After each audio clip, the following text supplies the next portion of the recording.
Баршаңызға қайырлы күн. Панкек шоколад істеуді көрсететін боламын. Парақшам пайдалы, подписка бөліміне тіркеліп, қоңыраушаны басуды ұмытпаңыз. Таза ыдысымызға жұмыртқаларымызды жарып алатын боламыз. Шекерімізді саламыз. Араластырып, пренчиктің көмегімен ертілген майымызды құятын боламыз. Жақсылап араластыратын боламыз. Құрғақ қоспаларымызды, еленген ұнымызды алып, разрыхитель салып, араластыратын боламыз.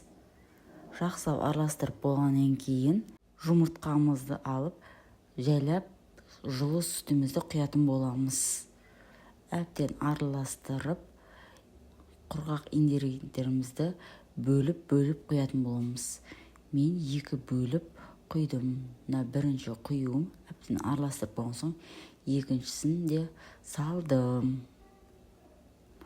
Әбден араластырып, сәл қоюлы болады.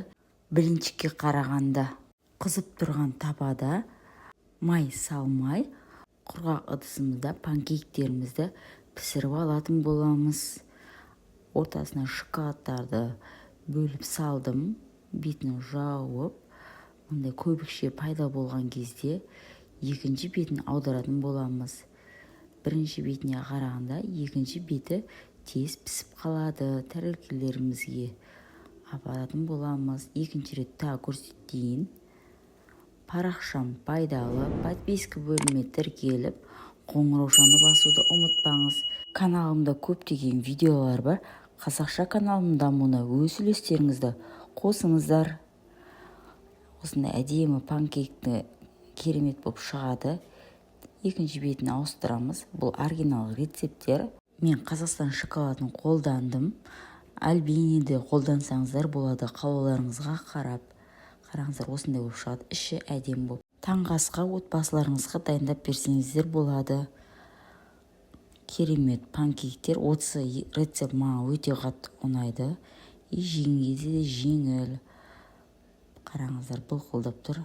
Парақшам пайдалы, подписка бөліміне тіркеліп, қоңыраушаны басуды ұмытпаңыздар. Қазақша каналымның дамуына өз үлестеріңізді қоса кетіңіздер. Рахмет. Осындай керемет панкек болып шығады. Үй жағдайында дайындау жолын мен сіздермен бөлістім. Видеомды ақырына шейін көргеніңізге рахмет.